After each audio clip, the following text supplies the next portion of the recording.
ওকে, তাহলে recording start করে দিয়েছি আমি, ঠিক আছে। তাহলে তিনটে points, important points: technical analysis based on three assumption, the market discount everything, price move in Trends, history trend to repeat it self. এগুলো কিসেরই পার্ট, ডাও জোন্সেরই একটা থিওরিরই একটা কিছু অংশ। তো এখানে এটা লিখতে পারো তারপরে, যেমন কখন বাই করবো, রেজিস্ট্যান্স সেল অথবা ব্রেকআউট সেল। রেজিস্ট্যান্স কি, ব্রেকআউট, ব্রেকডাউন কি, এগুলো ডিটেলসে শিখবো আমাকে। তো এই পয়েন্টগুলো রাখো, কারণ যখন আমরা ডিপলি শিখবো তখন এই কথাগুলোই বলবো, যে সাপোর্টে বাই, ব্রেকআউটে বাই, সাপোর্ট ব্রেকআউট কি, এগুলো শিখবো ডিটেলসে। কখন কখন আমাদের সেল করা উচিত আর কখন কখন আমাদের বাই করা উচিত। Resistance sell or breakdown sell, ঠিক আছে। আর একটা সাপোর্টে বাই আর একটা ব্রেকআউটে বাই। কখন কখন আমরা বাই করতে পারি, সাপোর্টে বাই আর একটা ব্রেকআউটে বাই, একটা রেজিস্ট্যান্স সেল, একটা ব্রেকডাউন সেল। আর একটা নেক্সট হচ্ছে কি, buy where low risk area, sell where low risk area. Low risk area কি, সেগুলো আমরা পরে শিখবো ডিটেলসে। এগুলো বেসিক, একদম স্টার্টিংয়ে এই পয়েন্টগুলো দরকার। কমপ্লিট হয়েছে সবার?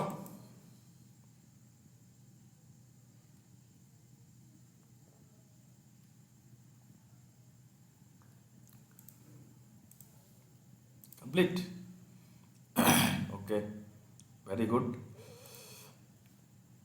তারপরে যাচ্ছি, মার্কেটে কত প্রকারের ট্রেন্ড হয়: up trend, down trend, sideways trend. এগুলো ডিটেলসে এক এক দিন এক একটা ট্রেন্ড শিখবো আমরা ডিপলি ভাবে। পরে ডাও জোন্স, এগুলো পয়েন্টগুলো লিখে রাখো, এগুলো যখন তোমরা ট্রেড, এগুলো লিখে রাখো, এগুলো বেসিক একদম। এটা মানে সরো সরো এবিসিডি আর কি। মার্কেট মার্কেট ট্রেন্ড কত প্রকারের হয়? তিন প্রকারের হয়: আপ ট্রেন্ড, ডাউন ট্রেন্ড, আর সাইডওয়েজ ট্রেন্ড যেটা আছে না, এটা অবলিক দিয়ে লিখতে পারো ফ্ল্যাট, মানে ফ্ল্যাট মার্কেট বলো না, যে মার্কেট কি ফ্ল্যাট আজকে। তো আপ ট্রেন্ড মানে হচ্ছে বুলিশ ট্রেন্ড, যেটা আর কি বুলিশ ট্রেন্ড, সেটাই আপ ট্রেন্ড। ডাউন ট্রেন্ড মানে বেয়ারিশ ট্রেন্ড, একই জিনিস কিন্তু। বুলিশ বেয়ারিশ এই কথাগুলো শুনবে, টেকনিক্যাল ওয়ার্ড ওগুলো, বুলিশ বেয়ারিশ। তো আপ মানে হচ্ছে বুল আর কি। তো এটা গ্রিন করে দিই, তার সুবিধা হবে নাকি? ডাউন রেড, আলাদা আলাদা কালার করে দিই, রেকর্ডিং হচ্ছে যেহেতু। এটা হচ্ছে বুল, বুল আর কি। Up trend, down trend red করে দিই, রেড। সাইড ওয়েজটা তো হলুদ করে দিই, ইয়েলো করে দিই।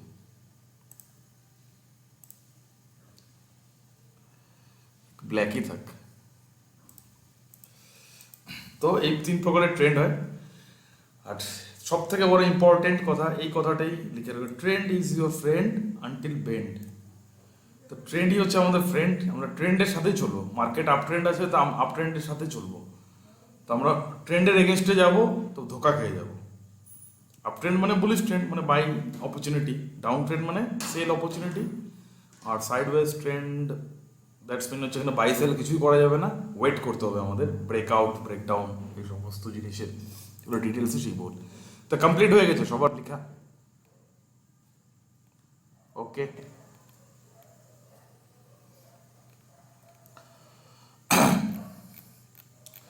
তো এবার ডাও থিওরি আমি স্টার্ট করবো। ডাও থিওরি,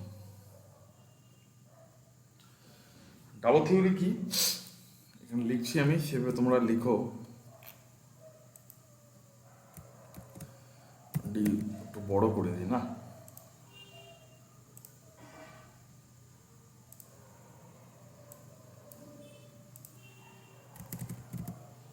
এটার উপরে বেস করে নাম দিয়েছে কি স্যার মার্কেট ডাউ জোন্স? এটার উপরে বেস করে নাম হয়েছে actually Dow Jones. Dow Jones, right. তো বলতাম, এই কথাটা আমি বলতাম, তো আমি তার আগে ডাউস থিওরিটা কি, এটা ক্লিয়ার না হলে বাকি জিনিসগুলো ক্লিয়ার। ডাউস থিওরি, তো ডাউস থিওরিটা কে অ্যাকচুয়ালি, এনার পুরো নামটা লিখতে পারো। ডাউস থিওরি কি, এনার যে অ্যাকচুয়ালি একজন ব্যক্তি, এর নামেই নামকরণ করা হয়েছে, সেই ব্যক্তির নাম হচ্ছে চার্লস ডাও। ওকে, এনার নাম হচ্ছে চার্লস ডাও। সরি, একটু উপরে দিয়ে দিই।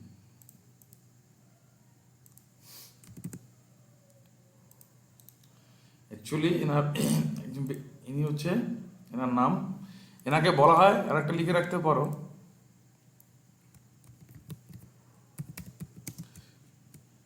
Charles Dao. ওকে, তো এনাকে বলা হয় কি father of technical analysis, actually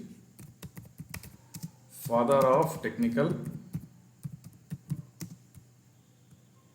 analysis. Okay, এনাকে বলা হয় ফাদার অফ টেকনিক্যাল অ্যানালাইসিস বলা হয় এনাকে। চার্লস ডাও, চার্লস ডাওটা কে তোমরা কি জানো? এনার নাম হচ্ছে, এনার নামেই ডাও থিওরিটা হয়, চার্লস ডাও। অ্যাকচুয়ালি আমরা কিন্তু খুব এই কথাটা বলি যারা ট্রেড ফেড করি আর কি, যারা ট্রেড ফেড করি আমরা, ডাও জোন্স অনেকে বলি না, ডাও জোন্স। ডাও জোন্স একটা ইন্ডাইসেস, আমেরিকান মার্কেট একটা indices, Dow Jones. Dow Jones Wall স্ট্রিটে অবস্থিত, ঠিক আছে। ডাও জোন্স একটা ইন্ডেক্স আর কি, ইন্ডাস্ট্রিয়াল লিভারেজ, এর পুরো নামটা হচ্ছে ডাও জোন্স ইন্ডাস্ট্রিয়াল লিভারেজ একটা আছে ইন্ডেক্স আর কি, যেমন নিফটি যেরকম আছে, তো এরকম না, এনার নামকরণ করেই না এই ইন্ডেক্সটার নাম দেওয়া হয় ডাও জোন্স, ঠিক আছে। চার্লস ডাওয়ের নামকরণ অনুযায়ী নামকরণ করেই এই নামটা দেওয়া হয় ইন্ডেক্সটা। আমেরিকান মার্কেট ওপেন হয়েছে অলরেডি, তো একে আমেরিকান মার্কেটের মুভ। আমরা যদি ইসেতে যাই, এক মিনিট দেখি একটু, আমাদের ট্রেডিং ভিউ, আমরা যেখানে টেকনিক্যাল অ্যানালিসিস করি, তো এখানেও দেখবো যে ইন্ডেক্স আছে এনার নামে, দেখিয়ে দিই।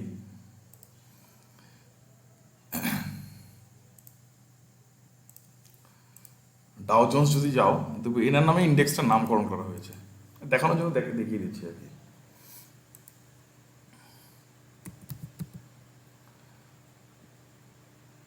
এখানে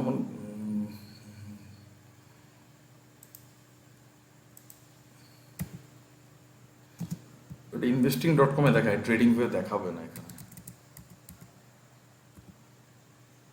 এখানে দেখাবে না। এখানে যদি যাই investing.com একটা এই ওয়েবসাইটে দেখায়, এগুলো ফ্রি, তোমরা যখন ডিম্যাট অ্যাকাউন্ট খুলে নেবে তখন তো এগুলো দরকার হবে না। যাদের ডিম্যাট অ্যাকাউন্ট, তো এখান থেকে চার্ট দেখতে পারো, ট্রেডিং ভিউ যেখান থেকে দেখি অ্যাকচুয়ালি।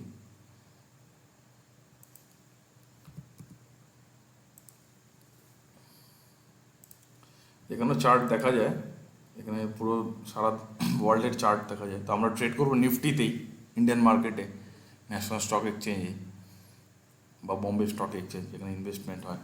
সেভাবে আমাদের অত কিছু দরকার নেই, তাও দেখিয়ে দিই যে এনার নামে একটা ইন্ডেক্স তৈরি, এনার নামে নামকরণ করা হয়েছে, ঠিক আছে। চার্লস ডাও, দেখিয়ে দিচ্ছি। এনাকে বলা হয় father of technical analysis. Dow Jones যেমন আছে,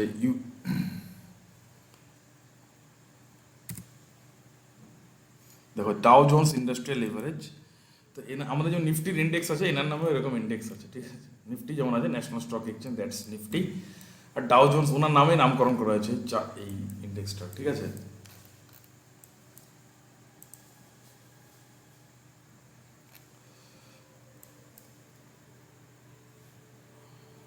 যাই হোক, তো এনাকে ফাদার অফ টেকনিক্যাল অ্যানালাইসিস বলা হয়, ঠিক আছে। ডাও থিওরিটা কি? ডাও থিওরি কি একটা ফিনান্সিয়াল থিওরি, এটা ঠিক আছে। ডাও থিওরি উনি আবিষ্কার করেছে যেহেতু, তো এটা আমেরিকান ওয়েস্টার্ন টাইপের রিসার্চ, যেটা আমাদের ইন্ডিয়াতে অনেক পরে আসে, আগে ইন্ডিয়াতে এগুলো ছিল না। তো আমাদের ইন্ডিয়াতে বেসিক্যালি ফিনান্সিয়াল নলেজ অনেক কম, ঠিক আছে। তো ডাউস থিওরির সব থেকে মেন পার্ট হচ্ছে 1 নম্বর পয়েন্ট, লিখতে পারো এখানে। তো পয়েন্ট বাই পয়েন্ট তোমরা নোটস লিখে যাও খাতার মধ্যে, তারপরে তোমরা নিজেদের মতো করে লিখে নাও। সব থেকে ফার্স্ট পয়েন্ট নাম্বার ওয়ান কি? প্রিভেন্টস, লেখো, আমি লিখছি এখানে, মেসেজ করছে, প্রিভেন্টস ফোমো। ফোমোর ফুল ফর্মটা আমি বলবো। প্রথম ফার্স্ট পয়েন্টটা লিখো, কারো যদি পয়েন্টগুলো লিখতে অসুবিধা হয়, মাঝখানে যদি বুঝতে অসুবিধা হয় ডাইরেক্ট প্রশ্ন করতে পারো, ঠিক আছে? প্রিভেন্টস ফোমো, বাস নেট ডিসকানেক্ট হয়ে গেল বা কোনো রকম স্ক্রিন দেখা যাচ্ছে না, এরকম কোনো কিছু হলে সঙ্গে সঙ্গে বলবে। তো ডাউস থিওরি ফার্স্ট পয়েন্ট কি, পয়েন্ট নাম্বার 1, এটা একটা financial theory. Prevents FOMO, capital letter এলাকা ফোমো, ফোমোর ফুল ফর্ম আছে, that's mean fear of missing out, fear of missing out, point by point বলবো। তো ফিয়ার অফ মিসিং আউটটা কি, FOMO, এগুলো টেকনিক্যাল ওয়ার্ড, অনেকে শুনবে, দেখবে বড় বড় যারা ইউটিউবার আছে, যারা টেকনিক্যালি অ্যানালিসিস অনেক অনেক কিছু বলে, ফোমোতে বাই করে ফেলেছে। FOMO, FOMO that's mean fear of missing out. তো ফোমোটা বেসিক্যালি কি, কেউ কি জানো? সন্দীপ কি জানো কি ফোমো কি অ্যাকচুয়ালি? না স্যার। আমি বলছি, অনেক সময় কি হয়, স্টকে একটা মুভমেন্ট হয়ে গেল, তুমি ট্রেড করছো, কেউ একজন ব্যক্তি নিউজে বলছে আরে ফোমো মানে মানে আরে স্টকটা মানে আউট মানে উপরে চলে গেছে, আরে স্টকটা মিস হয়ে গেল আমার, মানে ভিতর থেকে একটা ইমোশনাল আসলে, আরে মিস করে গেলাম, এই ট্রেডটা যদি আমি নিতাম, বাই করে নিতাম, আজকে 500 টাকার স্টক 1000 টাকা হয়ে গেছে, এই স্টকটা নিলে আমার 1 মাসে ডাবল হয়ে যেত, এই 6 মাসে ট্রিপল হয়ে যেত। এই যে একটা মিসিং আউট, এই যে ভয়, তো এটাতে মানুষ কী করে ভুল ডিসিশন নিতে সাহায্য করে।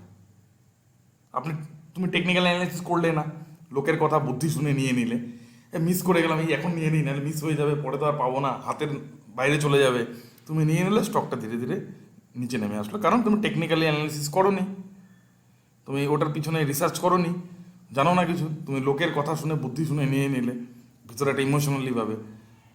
এটাই হচ্ছে FOMO, fear of missing out, আরে মিস করে গেছি, তো এই যে ভয়টা যে আছে, এটা মানুষকে ভুল ডিসিশন নিতে সাহায্য করে ফিনান্সিয়াল মার্কেটে, ঠিক আছে? এটাই হচ্ছে ফার্স্ট 1 নম্বর পয়েন্ট। তো ফোমো এটা হলো প্রিভেন্টস ফোমো। তো এটার হচ্ছে 1 নম্বর স্যার এখানে ফোমো আর ইমোশনাল কিছু কানেক্ট আছে, আর দুটো ফিয়ার অফ আলাদা? মিসিং আউটে যে বলছে, সাপোজ চার্টের সাহায্যে একটু বোঝাই তাহলে, মানে চার্টের সাহায্যে একটু বোঝাই তাহলে, একটু আমি চার্টে যাই, সাপোজ ইসেতে যাই, ট্রেডিং ভিউ, ট্রেডিং ভিউ শিখবো আমরা। মেসেজ এসছে কিসের এটা, সরি। তো এখানে চার্টে যাই, ফোমোটা কি, সাপোজ আরে এই যে যেমন আদানি স্টক, সাপোজ আদানি হোক বা যে কোনো একটা কোম্পানি যে ভালো, মানে ইন্ডিয়া বুল হাউস, সাপোজ ইন্ডিয়া বুল হাউস একটা স্টক, বলছি ইন্ডিয়া বুল হাউস খুব কন্টিনিউ খুব চলছে, আইবিএল স্টকটা খুব চলছে, খুব ইদানিং ইদানিং খুব চলছে, খুব একদম হাই স্টক, এই যে মানে উপরে যাচ্ছে কন্টিনিউয়াসলি।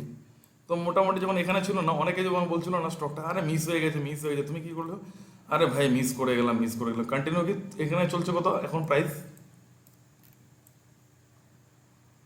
300 টাকার কাছাকাছি, তুমি জানলে মিস করে গেলাম ভাই, তুমি কি লোকের মানে এই নিউজ ফিউজ এগুলোর বুদ্ধি মানে এই হিসেবে তুমি নিয়ে নিলে, পরে দেখলে স্টকটা কি, তুমি 300 টাকা গেলে এখানে তুমি 250 টাকায় পাচ্ছিলে,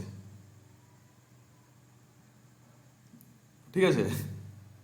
250 টাকা পাচ্ছিলে, এই যে এটা হলো ফিয়ার অফ মিসিং আউট। তো মার্কেট ডিসকাউন্ট এভরিথিং বলে না, মার্কেট ডিসকাউন্ট দেয়, সময় দেয়, এই ঘরে একটু ডিটেলসে বলবো। এটা হচ্ছে ফোমো, মিসিং আউটের যে ভাবি ইমোশনালি যে একটা ভয় ভিতরে, আর আমি মিস করে গেলাম, আরে এই স্টক মিস করে গেছে, অন্য স্টকে অপরচুনিটি থাকতে পারে, তো আমাকে এটাতেই কিনতে হবে এমন কোনো কথা নেই, এমন কোনো কিছু স্টক তো আছে যেগুলো তো আমার মিস আউট হয়নি।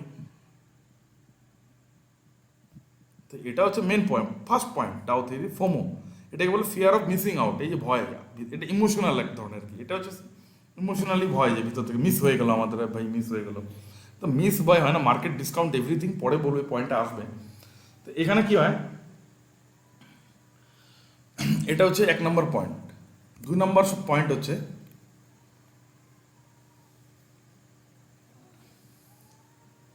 সরি হাতের মধ্যে কি লাগলো এটা, তো ডাউ থিওরির প্রথম পয়েন্ট হচ্ছে এটা মেন আর এই যে, এরপরে যেটা আছে ডাউ থিওরি এটাই বলে আর কি। তো তার সরি, তো ডাউ থিওরি এবার হচ্ছে মেন যেটা আছে, পয়েন্ট লিখতে পারো, ডাউ থিওরি কত পয়েন্টের ভিতরে কিছু পয়েন্ট হবে, কিন্তু এবিসিডি করে লিখতে পারো যেগুলো। তো এখানে প্রিন্সিপাল অফ, এটা নেক্সট ইয়ে আছে, principal of principal principal sorry spelling mistake হয়েছে, principal of Dow's theory. Main যে ডাউস থিওরি যে মেন প্রিন্সিপাল কি আছে এটা লিখতে পারো, এটা একটা পয়েন্ট, ঠিক আছে। তো ডাউ থিওরি এটাই এর মেন, যেটা বললাম এটা। এবারে এটা তোমাদের মেন হচ্ছে, এর মধ্যে কিছু কিছু পয়েন্ট আসবে, এটা হচ্ছে একটু নোট বোল্ড করে দিলাম। Principle of Dow's theory, Dow's theory principle কি বলে, ডাউস থিওরির যে প্রিন্সিপাল এখানে বলে তুমি 1 নম্বর পয়েন্ট, এখানে আমি মেন, এখানে পয়েন্টটা বাদ দিতে পারো প্রথমে, এটা এটা মানে সরি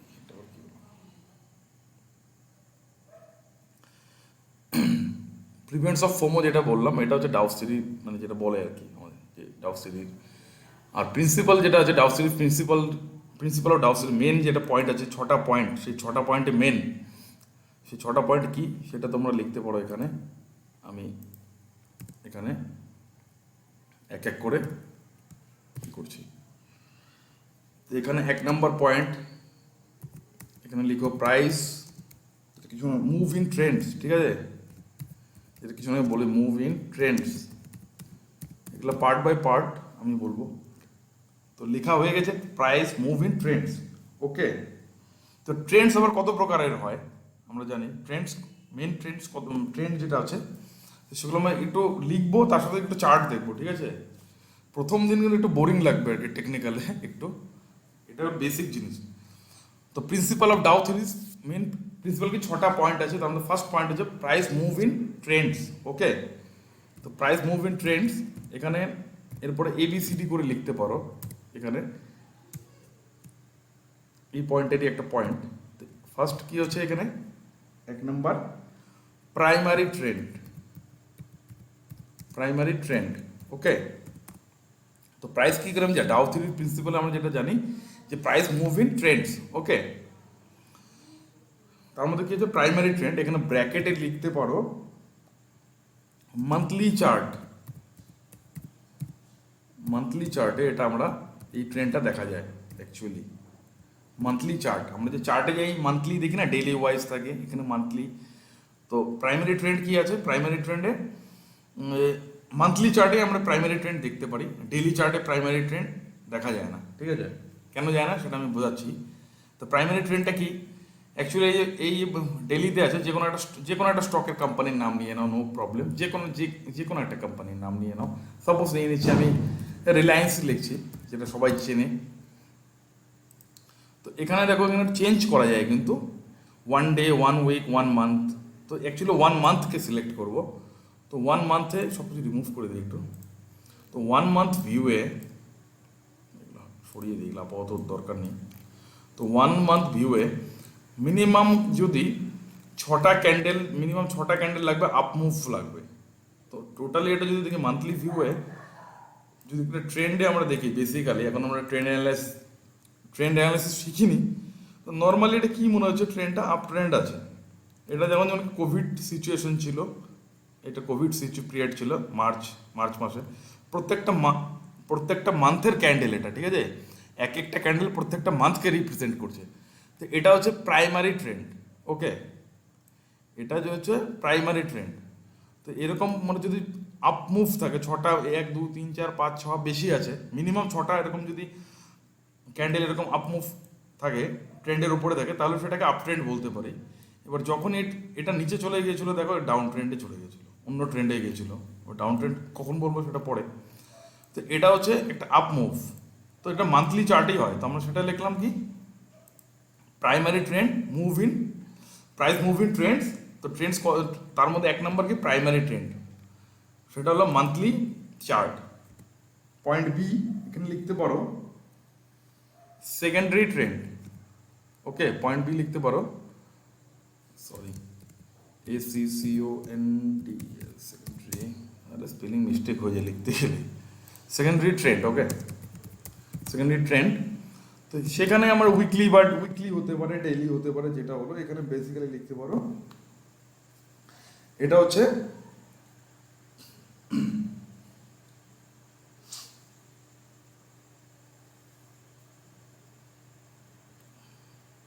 লিখছো এটুকু সেকেন্ডারি ট্রেন্ড, এটা লিখতে পারো এখানে পার্ট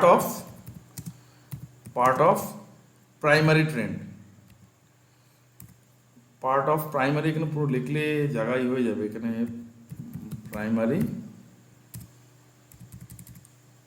পি ট্রেন্ড করে দাও অবলিক দিয়ে, হ্যাঁ পি ট্রেন্ড লিখে দিলাম, বুঝতে অসুবিধা হবে কি?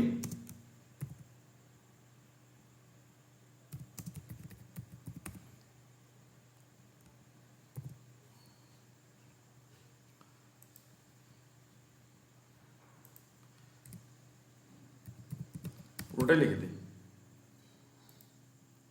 তো প্রথমে হচ্ছে প্রাইমারি ট্রেন্ড কি, মান্থলি চার্টে যে একটা মেন যে ট্রেন্ড থাকে সেটা হচ্ছে প্রাইমারি ট্রেন্ড। তো তার সাথে আমি একটু সেকেন্ডারি ট্রেন্ডটা দেখিয়ে দেবো। তো প্রাইমারি ট্রেন্ড এটা হয় মান্থলি চার্টে, এবার সেকেন্ডারি ট্রেন্ড কোনটা, এই যে মান্থলি চার্টে তো পুরোটা হচ্ছে এক প্রাইমারি ট্রেন্ড, এবার এটাকে যদি আমি একটু উইকলিতে চলে যাই তো পুরোটাই তো আমার আপ ট্রেন্ড।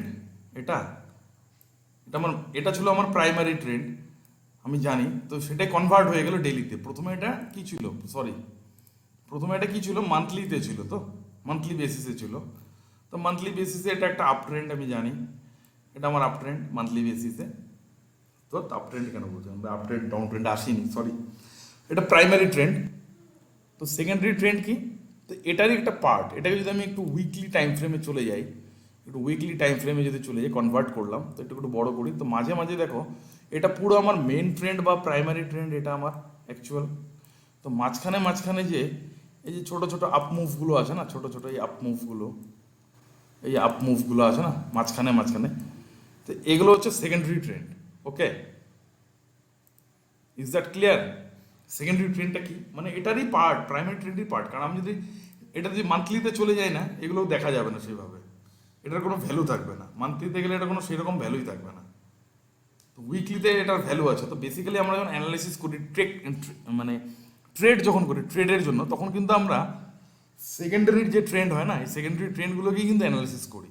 তো ডেলিতে গেলেও কিন্তু এগুলো সেকেন্ডারি ট্রেন্ডই এক প্রকার। ডেলিতেও যদি যাও দেখো বড় বড় ট্রেন্ড দেখা যাবে, একটু যদি করি দেখো, আমি যে ডেলিতে চলে যাই ডেলি ওয়াইজে, তো এগুলো এক প্রকার সেকেন্ডারি ট্রেন্ড চলে আসলো, কিন্তু বোঝা গেল?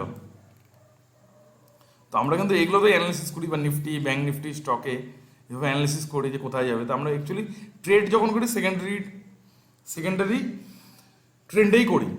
আর মান্থলি যেটা আছে মেনলি আমাদের প্রাইমারি যেটা আছে বা মেন ট্রেন্ড বলতে পারো, সেটা যখন ইনভেস্টমেন্ট পারপাসে ইউজ হয় মান্থলি চার্ট। তো এই অবধি ক্লিয়ার আছে প্রাইমারি ট্রেন্ড সেকেন্ডারি ট্রেন্ডটা কি? তারপরে আমি নেক্সট পয়েন্টে যাই, এ বি সি আর একটা লিখতে পারো। ইয়েস। কোনো কিছু কোনো প্রশ্ন আছে কি কারো, বলতে পারো এখানে। না, একদম ক্লিয়ার। এবার সি একটা এডি পয়েন্ট, আরেকটা ট্রেন্ড কি হয়, মাইনর ট্রেন্ড,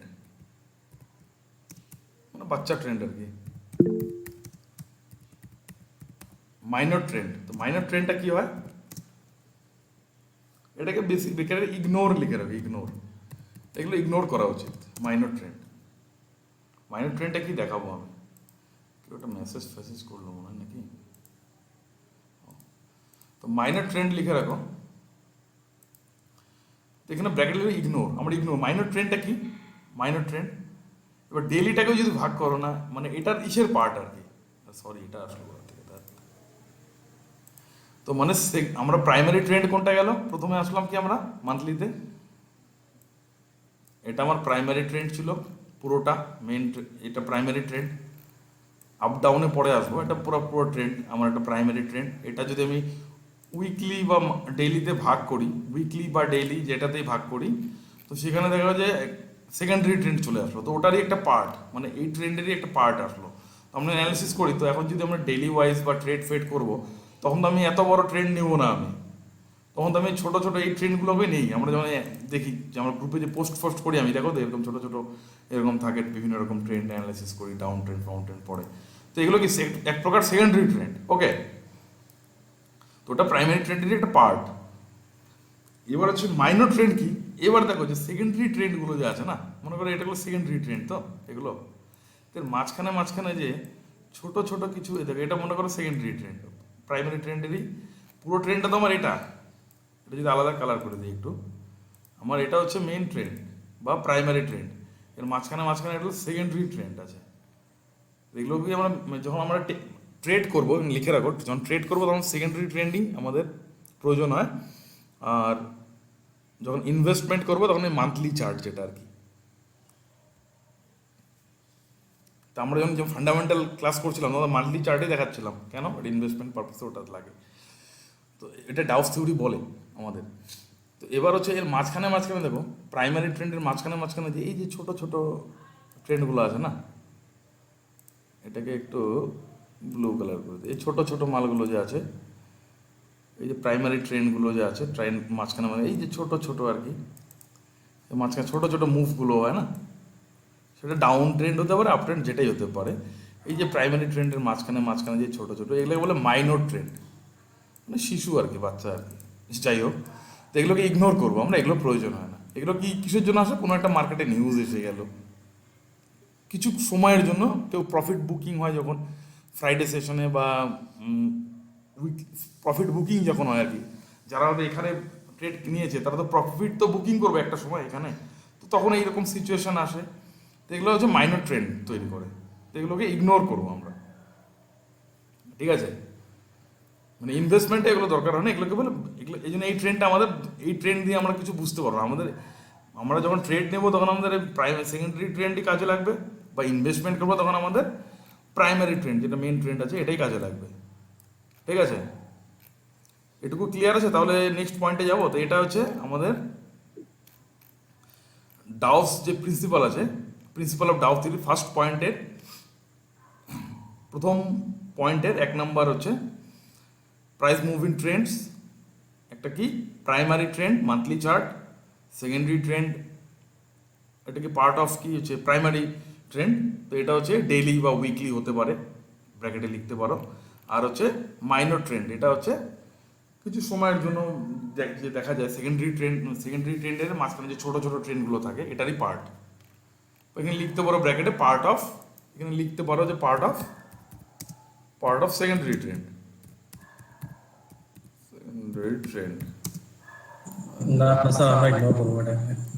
সেকেন্ডারি ট্রেন্ড এটা ইগনোরই করবো আমরা, এটা আমরা মাইনর ট্রেন্ড আমাদের কোনো কাজে লাগে না,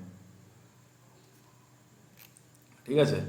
তো এই ডাউ জোন্সের প্রথম পার্ট গেল, মানে মানে যেটা হয় আর কি অ্যাকচুয়ালি, মানে অপোজিট ডিরেকশন, মানে যে প্রাইমারি ট্রেন্ড যেটা হয় না মেন ট্রেন্ড, সেটার মাঝখানে আমার সেকেন্ডারি ট্রেন্ডটা কী হয় অ্যাকচুয়ালি এখানে লিখতে পারো, মানে একটু মনে করো এটা ইসের ট্রেন্ড, তো তো মনে করো প্রাইমারি ট্রেন্ডটা আমার বেসিক্যালি কিসে আছে, আপ ট্রেন্ডে আছে। তো এবার মনে করো মাঝখানে যেটা উল্টো অপোজিটে গিয়ে যে ডাউন ট্রেন্ড, ছোটো ছোটো যে ডাউন ট্রেন্ডগুলো হচ্ছে, মানে এই যে প্রাইমারি ট্রেন্ডের এটাকেই অ্যাকচুয়ালি বলে মানে অপোজিট অফ, মানে secondary trend, sorry primary trend আর কি, ডাউন মুভগুলো কি সেকেন্ডারি ট্রেন্ড বলা উচিত বলে অ্যাকচুয়ালি, তো এগুলো প্রাইমারি ট্রেন্ডই, ঠিক আছে। যাই হোক, 2 নম্বর পয়েন্ট লেখো ট্রেন্ডের এগুলো, কারণ এগুলো আমরা ডিটেলসে শিখবো আগামী দিনে, প্রাইমারি ট্রেন্ড সেকেন্ডারি ট্রেন্ড, তখন যাতে কনফিউশন না হয় যে প্রাইমারি ট্রেন্ড কি সেকেন্ডারি ট্রেন্ড কি, তো সেগুলো ডিটেলস শিখবো আমরা। তো এটা 1 নম্বর পয়েন্ট গেল আমার হচ্ছে principal price move in Trends, মানে ডাউ থিওরি যেটা আমরা বলে প্রিন্সিপাল অফ ডাউ থিওরি, ওকে। আর সোমো যেটা আছে না ওটা একটু আলাদাই রাখতে পারো একটা পয়েন্ট, সেটা প্রিন্সিপালের মধ্যে আসবে না। ট্রেন্ডের কতগুলো ফেস হয়, 2 নম্বর পয়েন্ট হচ্ছে 2 নম্বর point trend face,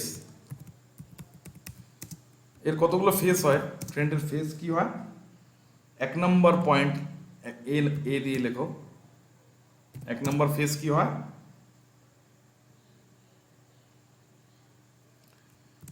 ACCUMA, accumulation face, ঠিক আছে। স্পেলিং মিস্টেক হয় খুব, আমার একটা বাজে অভ্যাস, অ্যাকুমুলেশন ফেস, ওকে। লিখতে পারো 1 নম্বর কি তো ফ্রেজ, ট্রেন্ডের কতগুলো ফেজ হয়? অ্যাকুমুলেশন ফেজ একটা, 1 নম্বর। 2 নম্বর হয় হচ্ছে বাবল ফেজ, লিখতে পারো বাবল ফেজ। ওকে,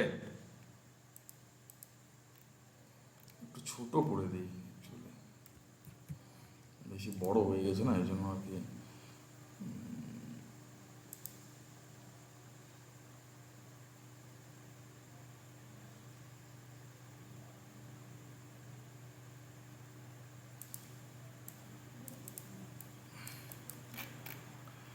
ঠিক আছে, ট্রেন্ডের কতগুলো ফেজ হয়?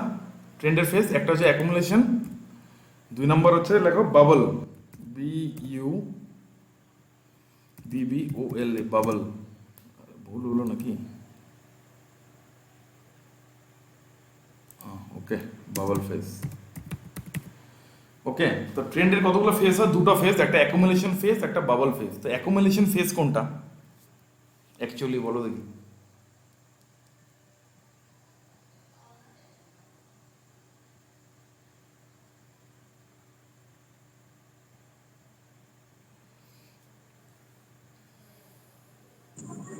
অ্যাকোমোডেশন। সরি, এখানে অ্যাকুমুলেশন ফেজ, এখানে আরটা লিখতে পারো, সরি এখানে একটু ভুল লিখেছি আমি। অ্যাকুমুলেশন ফেজ একটা, 2 নম্বর বি নাম্বার লিখতে পারো, এখানে কেটে দাও এটা। Public awareness, public awareness. আর 3 নম্বরে লিখতে পারো বাবল ফেজ। ঠিক আছে, 3 নম্বরে লিখো বাবল ফেজ, বাবল ফেজ।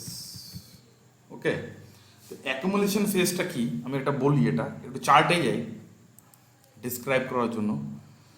তো একটু মনে করো মান্থলি চার্টে যাই, সব রিমুভ করি। তো দেখো স্টকে কি হচ্ছে, মনে করো অ্যাকুমুলেশন ফেজটা কি, এই যে স্টকটা মনে করো রিলায়েন্সের কোম্পানির স্টক, এখানে যাচ্ছি না আমি এগুলোতে। মনে করো এটা কোভিড পিরিয়ড ছিল আর কি, যখন মার্কেটে ক্র্যাশ হয় তো তখনই তো অ্যাকচুয়ালি ইনভেস্টমেন্ট করতে হয় অ্যাকচুয়ালি, যখন মানে বড় ফল হয়, শার্প ফল, অ্যাকুমুলেশন ফেস হয় যে কোনো স্টকের। তো স্টকটা রিলায়েন্স যখন কি ভালো চলছিল এতদিন আপ ভাবে, তো হঠাৎ কোভিড আসলো, কি আসলো না আসলো আমার দেখার দরকার নেই কিছু। স্টকটা দেখো এখানে নেমে গিয়েছিল, যে 1600 টাকার স্টক এখানে মোটামুটি ছিল কত টাকায়, এখানে প্রায় 800 টাকায়, 800 সামথিং। তো এবার এই ফেজে কি হয়, স্টক নিচে নেমে যায়, তখন লোক বলে ভয়ে প্যানিক হয়ে যায় অ্যাকুমুলেশন ফেজে। তো অ্যাকুমুলেশন ফেজে অ্যাকচুয়ালি কারা এন্টার করে বলো দেখি, আর কারা ভয় পায় বলো? স্টক মনে হয় একটা ভালো কোম্পানি, রিলায়েন্সের মতন একটা ভালো কোম্পানি, হিন্দুস্তান ইউনিলিভারের মতো একটা ভালো কোম্পানি, সে কিন্তু ইন্ডিয়া পাকিস্তানের যুদ্ধ হয়ে গেলো, ইন্ডিয়া চায়নার যুদ্ধ হয়ে গেলো, বা যে কোনো কিছুই আসলো, কোনো বড় প্যানিক সিচুয়েশন যেটাই হলো, যেমন কোভিড এসেছিলো, তো 2008-এ রিসেশন এসেছিলো, তো নোটবন্দি এসেছিলো, এরকম সিচুয়েশন মাঝে মাঝে আসে। তো তখন কিন্তু এই ফেজটা ফেস করতে অ্যাকুমুলেশন ফেজ। তো এই টাইমটা কি করে অ্যাকচুয়ালি, কি হয় অ্যাকচুয়ালি এই টাইমটায় মার্কেটে, বলো দেখি, কেউ বলতে পারবে? তারপরে আমি বলছি।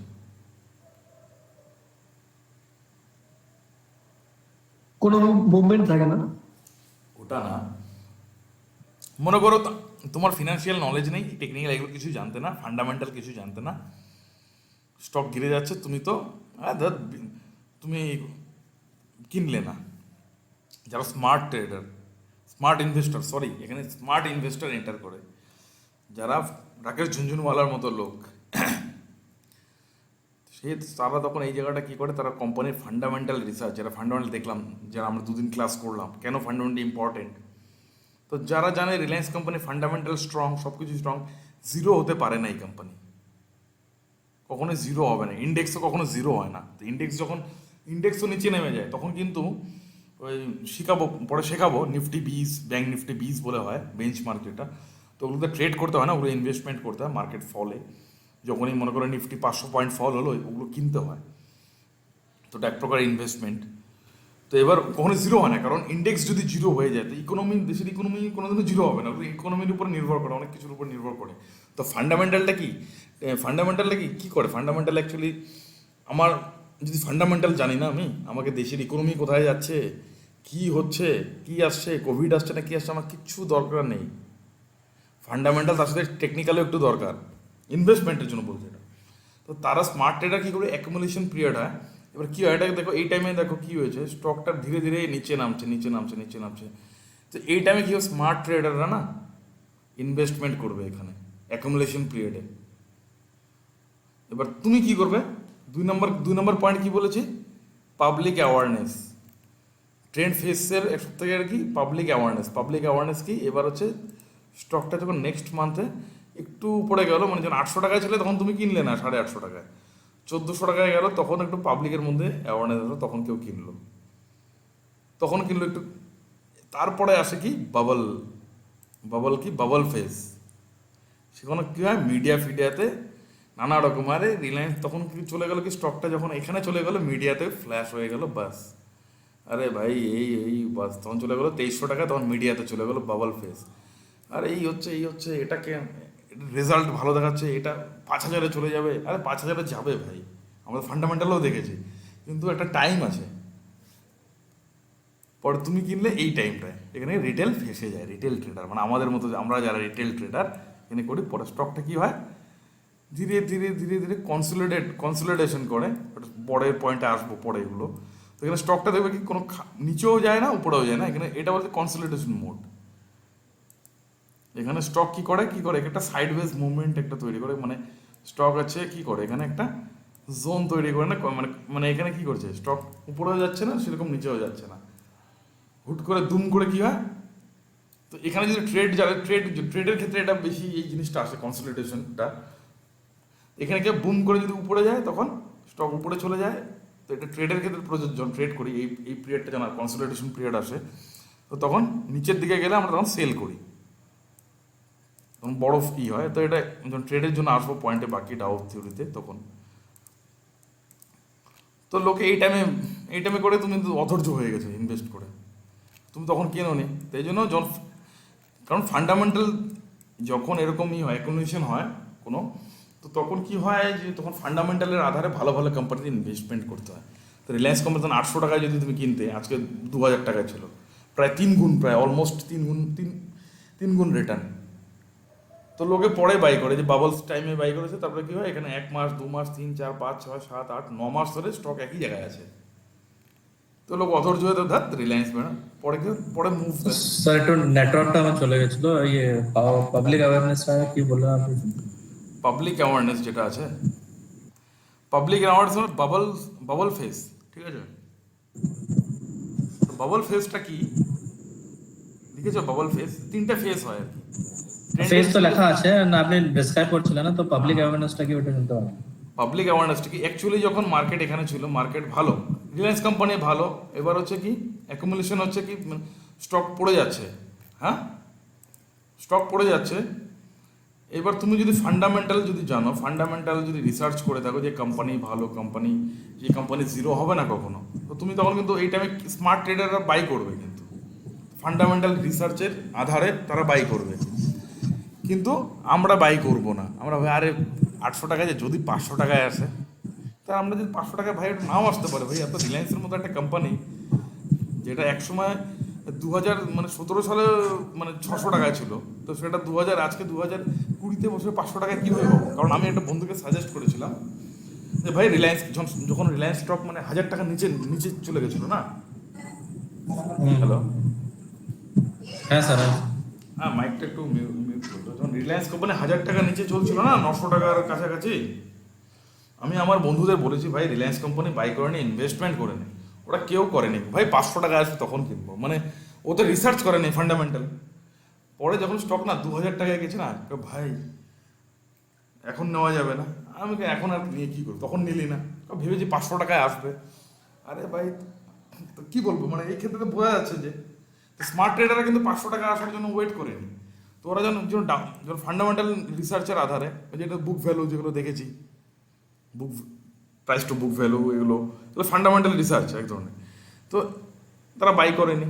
তো এবার হচ্ছে কী হয়েছে, পাবলিক অ্যাওয়ারনেস কি, যখন একটু মুভ করে যায় এখান থেকে, যখন মুভ হয়ে যায় অলরেডি, তো তখন পাবলিক অ্যাওয়ারনেস আসে, আরে 800 টাকা স্টক 1400 টাকা, তখন একটু অ্যাওয়ারনেস আসে, একটু হই হাল্লা হয়ে যায়।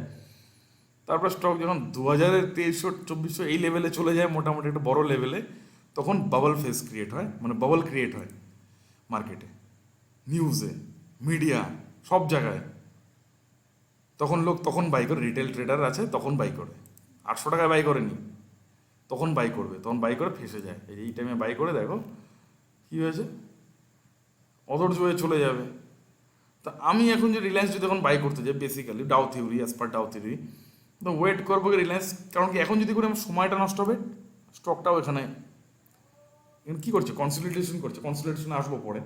তখন রিলায়েন্স যদি এখান থেকে একটু নিচে নামে, 800 টাকার নিচে যদি নামতো, তাহলে একটু একটু ফল হতো, তো এই টাইমে আমি একটু আরও বাই করতাম। তো আমরা ফান্ডামেন্টালি জানি, আমরা রিলায়েন্স একটু দেখেছিলাম এক্সাম্পল যে 4000-5000 যাবে। আর আদারওয়াইজ কী করবে, এই লেভেলটা যখন পার করবে, সাপোজ কেউ ট্রেড করো না, মানে বোঝানোর জন্য, যে 2300-র উপরে বা 2400 লেভেলে বাই করলে কী হবে, আমার গ্রোথটা তাড়াতাড়ি হবে আর কি, ফটাফট চলে যাবে, মানে এই রেঞ্জ থেকে বেরিয়ে যাবে। তো এখানে বেসিক্যালি কী দেখা যাচ্ছে, মানে 1 2 3 4 5 6 7 8 9 10 মাস, প্রায় 1 বছর 10 মাস ধরে প্রায় হচ্ছে কি স্টকটা একই জায়গায় ঘোরাফেরা করছে। তো এটার পরেই কিন্তু র্যালি আসে। তো এটা ট্রেডিংয়ের ক্ষেত্রে হয়, দেখবে ট্রেডিংয়ের ক্ষেত্রে কী হয়, আমি একটু এখানে বসে, ট্রেডিংয়ে বা যে কোনো ইনভেস্টমেন্ট যে কোনো ক্ষেত্রে কনসলিডেশন হয়। সেখানে কী হয় সেটা দেখাই তোমাদেরকে। মনে করো সাপোজ এটা একটা চার্ট, স্টক কখনোই কন্টিনিউয়াসলি উপরে যায় না। তো স্টকটা ওপেন হয় এখানে, এইভাবে যায়, এভাবে দুম করে উপরে যায়, এভাবে উপরে চলে যায়, তাই তো। তো উপরে যাওয়ার পরে কী হয়, মনে করো এখানে একটা রেজিস্ট্যান্স, এগুলো আসেনি এখনও, রেজিস্ট্যান্স বা সাপোর্ট কি এগুলো তো আসেনি। মনে করো এখানে একটা রেজিস্ট্যান্স লেভেল আছে, বা এখানে একটা আমার সাপোর্ট লেভেল আছে, এটা ডিটেলসে আসবো যখন। তো স্টকটা কী হয়, এখান থেকে যখন ঘুরে এখানে আসে, নিচে আসে, এখানে আসার পরে না এরকম না সময় নষ্ট করে, এখানে না টাইমটা নষ্ট করবে, পরে না দুম করে আবার এখান থেকে চলে যায় খুব তাড়াতাড়ি 1-2 দিনে। এখানে হয়তো 1 মাস 2 মাস 3 মাস বা 10 দিন 12 দিন 15 দিন, ট্রেডের ক্ষেত্রে হয়, যে কোনো ক্ষেত্রেই হয়। এই জিনিসগুলো বারবার কাজে লাগবে, কনসলিডেশন ইন্ট্রাডের ক্ষেত্রে যে কোনো কিছু করতে গেলে এই জিনিসগুলো কাজে লাগবে। পরে হুট করে বুম করে চলে যায়। তো এখানেও এই সেম জিনিসই হচ্ছে, এখানে স্টকটা কী করছে, এখানে এরকম সময় নষ্ট করছে, তো হুট করে দেখবে যে এই লেভেলটা যদি ব্রেক করে ধুম করে দেখবে যে 3000-এ চলে গেছে রিলায়েন্স খুব তাড়াতাড়ি। বা আদারওয়াইজ কী হবে, যে এরকম করতে যদি নিচের দিকে যায়, ব্রেকডাউন বলে, ব্রেকডাউন শিখবো ওগুলো, ব্রেকআপ ব্রেকডাউন। তো এটা বলে কনসলিডেশন, অ্যাকুমুলেশনের পরে কনসলিডেশন আসে মার্কেটে। এখন কনসলিডেশন করছে, তো কনসলিডেশনে যদি ইনভেস্টমেন্ট থাকে, তোমার ভিউ থাকে, তো অ্যাকচুয়ালি এগুলো টাইমেই ইনভেস্টমেন্ট করতে হয় কনসলিডেশন পিরিয়ডে। আর যদি ট্রেডিং ভিউ থাকে, আমরা তো মান্থলি ওয়াইজে ট্রেড তো করবো না, ডেলি ওয়াইজে। তো এরকম ট্রেড যখন করি, এরকম যদি এটাকে সাইডওয়েজ ট্রেন্ড বলে, তখন তো এগুলো ডাউ থিওরির সব পার্ট, যতই বলো সাইডওয়েজ ট্রেন্ড, এই ট্রেন্ড ওই ট্রেন্ড, সব ডাউ থিওরিরই পার্ট, ঠিক আছে। তো তখন কী করতে হয় ট্রেন্ডে, তখন এই রেঞ্জের থেকে যখন বের হয় তখন নিতে হয়, কারণ তখন তাড়াতাড়ি হতো, একদিন দুদিনে 8% 10% 20% যখন মুভমেন্ট দেয়, তখন এই মুভমেন্টগুলো হয়। ওগুলোকে ব্রেকআউট ব্রেকডাউন ডিটেলসে শিখবো। তো এটা জাস্ট বেসিক থিং ডাউ থিওরির। তো ক্লিয়ার আছে, এখানে কারো কোনো প্রশ্ন আছে? তারপরে আমি আগাচ্ছি নেক্সট পয়েন্টে, যে ট্রেন্ডের কতগুলো ফেজ হয়, অ্যাকুমুলেশন, পাবলিক অ্যাওয়ারনেস, একটা বাবল ফেজ কী জানো বললাম। 3 নম্বর পয়েন্টে যাব। Yes sir. 3 নম্বর পয়েন্টটা লেখো এখানে। 3 number point, market discount everything. Sorry 2 লিখে নিলাম কেন, 1 2 3, এখানে লেখো মার্কেট ডিসকাউন্টস এভরিথিং।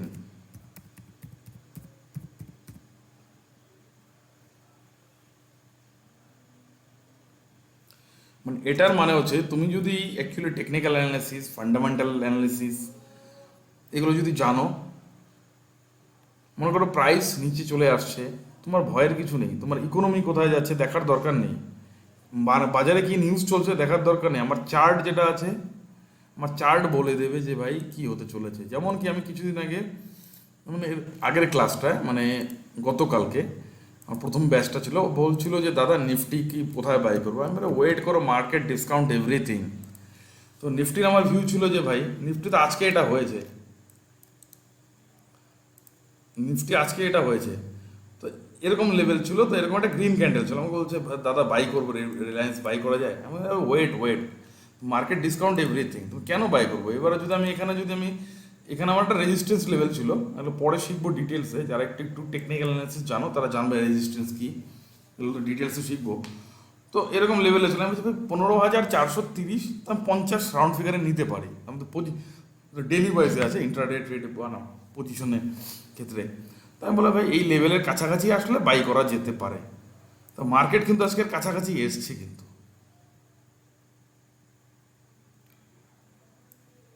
তো এই জন্য এখানে যদি যারা বাই করছে তাদের কী অবস্থা হতো, ভয়ে স্টপ লস ছেড়ে তো ভুল ভালো, কারণ আমি জানি আমার কি আপাতত আমার এই লেভেলে একটা রেজিস্ট্যান্স আপাতত, মানে গতকালকে পর্যন্ত আর কি, এটা তো আজকে হয়েছে, গতকালকে যেমন এই লেভেলের রেজিস্ট্যান্স লেভেল ছিল, আমি আসলে এই লেভেলের উপরে যতক্ষণ না একটা ভালো ক্লোজিং দেবে, এখানে যেমন একটা ডোজি ক্যান্ডেলের ডিটেলসে শিখবো, ডোজি মানে কি ওগুলো পরে শিখবো ডিটেলসে।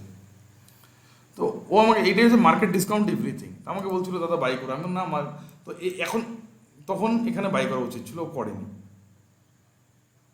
এক্স্যাক্ট মানে এক সময় একটা রেজিস্ট্যান্স ছিল, রেজিস্ট্যান্স কি, তো ফিউচারে এটা আমার সাপোর্টের কাজ করবে, ফিউচারে মানে পরবর্তীতে, মানে এক সময় তো আমার একটা রেজিস্ট্যান্স ছিল, পরে তো ব্রেকআউট হয়েছে, পরে ধীরে ধীরে যখন নিচে এসেছে, তো এখন একটা সাপোর্টের কাজ করবে, যদি এটা মানডেতে ব্রেক করে দেয় তার সাপোর্ট ব্রেক, তার নেক্সট সাপোর্ট কোথাগুলো পরে শিখবো ওগুলো ডিটেলসে।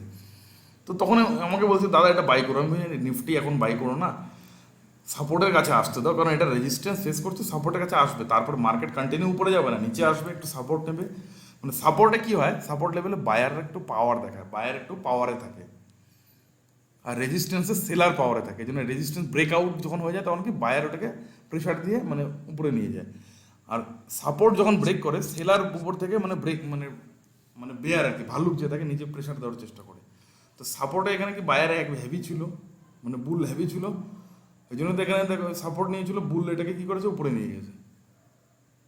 তো এটাকে বলেছে মার্কেট ডিসকাউন্ট এভরিথিং, এই জন্য ওয়েট করো, ঠিক আছে। তো এই জন্য আমার নিফটি এত ডাউন হচ্ছে ভয় পাওয়ার কিছু নেই, লোক যারা যেমন আজকে সন্দীপ জিজ্ঞাসা করছিলে তুমি যে আজকে নিফটি কেন ডাউন হলো, হ্যাঁ কোনো নিউজ, আরে দরকার নেই, হতে পারে নিউজ, আমি জানি আমার সাপোর্ট এখানে আছে 15,485 ধরলাম 35 পাই, তো নিফটি এসছে বাস, সাপোর্ট ছিল এসছে, তো আমরা জানি না কথা আছে না যে কারণ অর্জুন আয়েঙ্গে, তো নিফটি ওকে আসতেই হবে এখানে, সাপোর্ট ছিল এই জন্য সাপোর্ট দেখে আমি ওকে, আমি নিফটিতে দেখিনি, আমি ব্যাংক নিফটি দেখেছিলাম, ওই হিসাবে বলেছিলাম আমি, তখন আপনি বললেন। যাই হোক আর কি। ব্যাঙ্ক নিফটি তো দেখি একটু, ব্যাঙ্ক নিফটি ট্রেড কেন করি না সেটা লজিকটা আজকে আমি তোমাদের বলবো আর কি, কেন করি না আমি ব্যাঙ্ক নিফটিতে, করি মানে ওটাকে স্টকের মতো ট্রিট করি, সব সময় করি না, হঠাৎ মঠাৎ। তো এখানেও দেখো সাপোজ যদি যাই, তো এগুলো এখনও সাপোর্ট রেজিস্ট্যান্স ওগুলো তো আসেনি, রেজিস্ট্যান্স সাপোর্ট, তো আপাতত এটা কি করেছে, এখানে সাপোর্ট লেভেল ছিল, এই লেভেলে সাপোর্ট ছিল মোটামুটি, পাস হিস্ট্রিতে সাপোর্ট আমার আসেনি এখনও আর কি, সাপোর্ট লেভেল যদি দেখি দেখা যায়, এখানে একটা ফার্স্ট সাপোর্ট ছিল, একটা এক সময় সাপোর্ট ছিল এখানে, সরি সাপোর্টের নিচে, তো এটা না, তো ব্যাঙ্ক নিফটির অ্যাকচুয়ালি সাপোর্ট লেভেল ছিল ব্যাঙ্ক নিফটির ঠিক এখানে সাপোর্ট লেভেল ছিল, তো ব্যাঙ্ক নিফটি আরও আসতে পারে 33,500, তো সাপোর্টের কাছাকাছি এসছে মোটামুটি, তো রেজিস্ট্যান্স যদি ছিল আর কি, তো আপাতত মানে এক সময় যখন এখান থেকে গিয়েছিল রেজিস্ট্যান্স লেভেল যদি দেখি, তো রেজিস্ট্যান্স লেভেল সেরকম নেই, তো সাপোর্ট এটা সাপোর্টের কাছে এসছে আর কি মোটামুটি, আরও আসতে পারে, সাপোর্টে এসেছে পুরো তুমি বাই করেছে, যাই হোক এটা হলো মার্কেট ডিসকাউন্ট এভরিথিং, ঠিক আছে। তো এই জন্য যখন এই জন্য মানে মার্কেট মানে ডাউন আমার দেখার দরকার নেই না, আমার জানি টেকনিক্যাল জানি, আমার জানা আছে যে সাপোর্ট এখানে আছে, এটা আছে, তো মার্কেট ডিসকাউন্ট এভরিথিং, মানে এখানে কি হয় তোমার এটা জানার দরকার নেই, মানে যে কি ইকোনমি কিসে যাচ্ছে, হ্যাঁ, এবার মানে ক্রুড অয়েল যে আছে, মানে ক্রুড অয়েল ফুড অয়েল বা মানে দেশে কোথায় কি হচ্ছে না হচ্ছে, আমেরিকান মার্কেট কোথায় যাচ্ছে, কি কিছু নিউজ ফিউজ কিছুদিন আগে এসেছিল ওগুলো, তো ওগুলো দেওয়াখারই দরকার নেই, আমার এখানে চার্ট বলে দিচ্ছে, market nose everything, market discount everything, market nose everything, market সব জানে, ঠিক আছে। আমার মনে হচ্ছে স্যার ডাউ জোন আর নিকি হ্যাংসিং এগুলো পুরো দেখে যারা বিটিএসটি নিয়ে থাকে। আরে ওগুলো দেখে, অনেক কিছু দেখে, আমার দেখার দরকার নেই ওগুলো, আরে অ্যাটলিস্ট আমি কি জানি এখানে স্টক, এখানে যখন আমাকে বুলিশ ক্যান্ডেল তো এখানে আমাকে তৈরি করে দিয়েছিল না ব্যাঙ্ক নিফটি, ও ট্রেন্ড ফ্রেন্ডেও যাচ্ছে না আমি, সরি বুলিশ না বিয়ারিশ ক্যান্ডেল, তো বিয়ারিশ ক্যান্ডেল মানে কি, এর লো যখনই ব্রেক করেছে, গ্যাপ ডাউনে খুলেছিল স্টক মার্কেট, যাই হোক, তো বিয়ারিশ ক্যান্ডেল এমন সিগনাল হচ্ছে যে মার্কেট নিচে যাবে, নিচে কোথায় যেতে পারে সাপোর্টে, তো এবার গ্যাপ ডাউন খুললে আমার কিছু করার নেই, তো যদি একটু উপরে খেলে আস্তে আস্তে লোটা ব্রেক করতাম, শর্ট করতাম, তখন গ্যাপ ডাউন খুললে কিছু করার নেই, কারণ গ্যাপ ডাউন খুলে একটু উপরেও যেতে পারে নিচেও যেতে পারে, তো এগুলো তো স্টপ লস হিট হয়ে যায়, ডোজি ক্যান্ডেল করেছে, তো ডোজি মানে কি আমরা যেটা জানি, এর সাপোজ পরে বলবো, শিখবো ডিটেলসে। এর লোয়ের নিচে একটা সেল ছিল, সাপোর্টে ছিল, এখানে আমার বাইও করা যেত, মানে দুদিকেই মজা ছিল আজকে। কিন্তু যাই হোক, ওভারঅল কি আছে, এটা একটা বেয়ারিশ ক্যান্ডেল, হ্যামার টাইপের অনেকটা ক্যান্ডেল, ঠিক আছে। শিখবো ডিটেলস, হ্যামার ক্যান্ডেল চার্টে কালকে দেখাচ্ছিলাম না। তো মার্কেট ডিসকাউন্ট এভরিথিং যেটা বললাম, পয়েন্ট 3 নম্বর পয়েন্ট সবাই লিখেছ। তারপরে যাচ্ছি ডিসক্রাইব করবো। তো মার্কেট ডিসকাউন্ট এভরিথিংটা অ্যাকচুয়ালি কি, সেটা হচ্ছে ট্রেডের ক্ষেত্রে প্রযোজ্য। ওটাকে বলে কনসোলিডেশন বলে, কনসোলিডেশন পিরিয়ড আর কি। কনসোলিডেশন পিরিয়ডটা কি, মনে করো স্টক নিচে নামার পরে কিন্তু সঙ্গে সঙ্গে যে নিচে নেমে যে উপরে, সঙ্গে সঙ্গে যে নিচে নামবে বা উপরে যাবে, তুমি ভেবেছো মার্কেট নিচের থেকে উপরে যাবে, যাবে না। একটা কনসোলিডেশন টাইম থাকে, মানে এখানে মার্কেট কি করে কনসোলিডেশন করছে কিভাবে দেখো, মানে বেসিক্যালি যে সাইড ওয়েজ ট্রেন্ডটা দেখো, এখানে কিন্তু নিফটি একটা কি করেছে, কনসোলিডেশন পিরিয়ডে চলছে। নিফটির দেখো টোটাল একটা কি কোনো কোনো মুভমেন্ট হচ্ছে না, স্পেস একটা কনসোলিডেশন চলছে। এবার দেখা গেল এখানে ব্রেকআউট দিয়েছিল, এবার নিফটি এটাও হতে পারে এখানে, এখান থেকে কী করলো নিফটি কী করলো, দেখা গেলো এই জায়গাটা একটা সময় নষ্ট করলো ধীরে ধীরে। তারপরে যখন ফ্রেশ এখান থেকে বের হবে, এখান থেকে এই টাইমের পরে যখন মার্কেট যখন ফল হয়, মার্কেট ডিসকাউন্ট এভরিথিং বেসিক্যালি যখন মার্কেটে কন্টিনিউ ফল হয়, ফল হওয়ার পরে না, ফল হওয়ার পরেই মার্কেট সঙ্গে সঙ্গে নিচে বা উপরে যায় না, ঠিক আছে। মার্কেট এটা মাথায় রাখতে হবে ট্রেডের ক্ষেত্রে, ট্রেডারদের এটা খুবই মাথায় রাখতে হবে যে এটা মার্কেট যখন ফল হয়, market discount everything, that's mean মার্কেটে যখন এরকম ফল আসবে এরকম খুব ফল হয়েছে, তো হেভি ফল, তো তারপরে এটাই না যে ফল এসছে এখন ফল আসার পর উপরে গেছে এখন উপরে যাবে বা আরও ফল হবে না, ফল আসার পরে না মার্কেট কী করে, ফল আসার পর কিছুদিন না এরকমভাবে না, একটা সাইড ওয়েজ এরকমভাবে না, একটা টাইম একটা সময় নষ্ট করে করার পরে না, হয় এ কি করবে, হয় এ এখান থেকে এই রেঞ্জ বার করার পরে এখান থেকে হয়তো শার্প খুবই র্যালি দেখাবে, অথবা নিচে না এরকম একটা না, এরকম হয়, এরকম এরকম একটা রেঞ্জ তৈরি করে, হয়তো এর নিচে এসে শার্প ফল দেখাবে। তো শার্প ফল যখন দেখাবে আমাদের এই টাইমে কি ওয়েট করতে হবে, ওয়েট ফর রিট্রেসমেন্ট লিখতে পারো, ওয়েট ফর রিট্রেসমেন্ট। যখন কনসোলিডেশন পিরিয়ড থাকবে যে হ্যাঁ এর উপরে রেঞ্জের বাইরে যাবে তখন আমি ফ্রেশ বাই করব, অথবা এর নিচে যখন বেরোবে তখন আমি সেল করব, তাহলে আমার বেশি প্রফিট হবে। তো আমি এই সিচুয়েশনে কিছু করব না, আমি ফল হয়েছে আমি ওয়েট করব কনসোলিডেশনের জন্য। ওয়েট বোঝা গেল, এটাকে বলে কনসোলিডেশন। তো এটার ব্র্যাকেটে লিখতে পারো মার্কেট ডিসকাউন্ট এভরিথিং, তো এখানে লিখতে পারো ব্র্যাকেটে লিখতে পারো এখানে consolidation period, sorry consolidation period. এই পিরিয়ডে কি করতে হয়, মার্কেট ডিসকাউন্ট এভরিথিং, মার্কেটের ফল আসে, এই পিরিয়ডে কি করতে হয় বেসিক্যালি,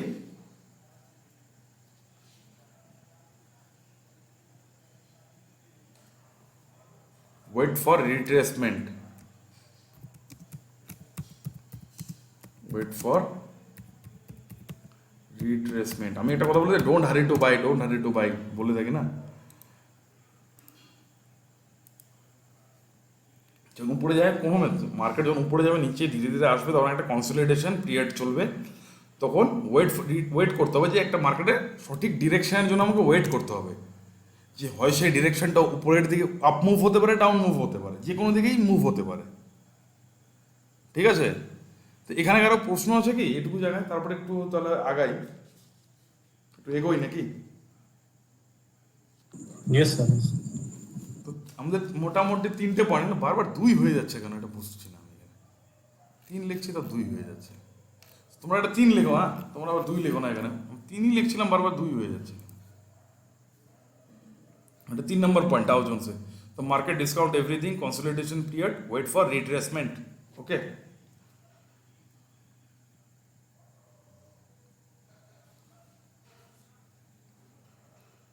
তো এই টাইমটা কি হয় রিট্রেস কনসোলিডেশন পিরিয়ডে, একটা জিনিস সিম্পলি বলে দিই, অনেক সময় দেখা যায় কি আমার ব্যাঙ্ক নিফটি ডাউন যাচ্ছে, ব্যাঙ্ক নিফটি ডাউন, আমার নিফটিও যদি দেখা গেলো আপ উল্টো হয়ে যাচ্ছে। তো এই সিচুয়েশনে তখন আমরা কিন্তু ব্যাঙ্ক নিফটিকে ডাউন বলতে পারবো না, বা নিফটিকেও ডাউন মানে আপ বলতে পারবো না। তো ওটাই হচ্ছে কনসলিডেশন পিরিয়ড, বুঝেছো? মানে সব ইন্ডেক্স যখন একই দিকে মুভ দেয়, মনে করো আজকে নিফটি কি ডাউনের দিকে যাচ্ছিল, তো তো আজকে নিফটিতে আমার কি বিয়ারিশ রেড। এবার আমি যদি দেখি ব্যাঙ্ক নিফটিও রেড, ওকে, নিফটি রেড, ব্যাঙ্ক নিফটি আমার রেড, বিয়ারিশ আর কি, বিয়ারিশ যেটা বলে, ব্যাঙ্ক নিফটিও রেড, ঠিক আছে, তাহলে ঠিক আছে, কনসলিডেশন পিরিয়ড বলতে পারি। এবার দেখা গেল যে আমরা অন্য সেক্টরে যদি যাই, একটু ফার্মাতে যাই, সব কিছু তার সেক্টর থাকে, তো নিফটি ফার্মা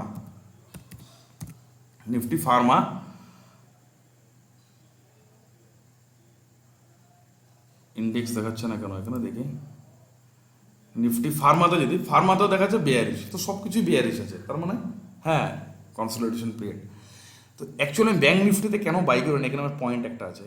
তো নিফটিতে আমরা কি দেখেছিলাম,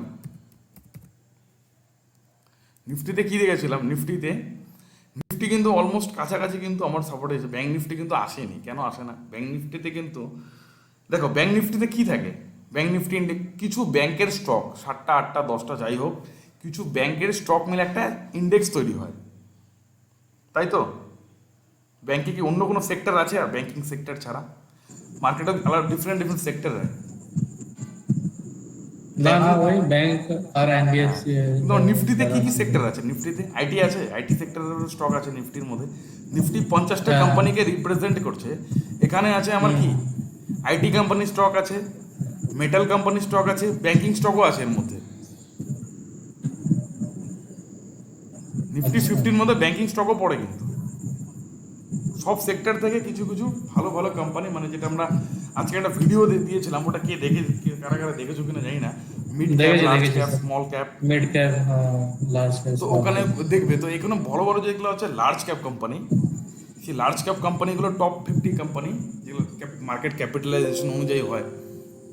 এক মিনিট, আমি না একটু চার্জ এখনই অফ হয়ে যাবে, না ওয়েট। তো ওই ভিডিওটা কে কে দেখেছো আর কে কে দেখোনি বলো তো? ওটা কিন্তু আমি তো দেখার জন্য দিয়েছিল, কেউ পিন করেও রেখেছিলাম, কেউ দেখোনি। এগুলো বেসিক দেখেছি, দেখেছি, জানতে স্যার। হবে, কারণ আগামীতে যখন তোমরা ট্রেড করবে, মার্কেটে পার্টিসিপেট করবে, তো অনেক নিউজে ফিউজে শুনবে লার্জ ক্যাপ, মিড ক্যাপ, এগুলো শুনবে, তো তখন ভাববে আরে মিড ক্যাপ কি, লার্জ ক্যাপ কি, এগুলো জানতে হবে।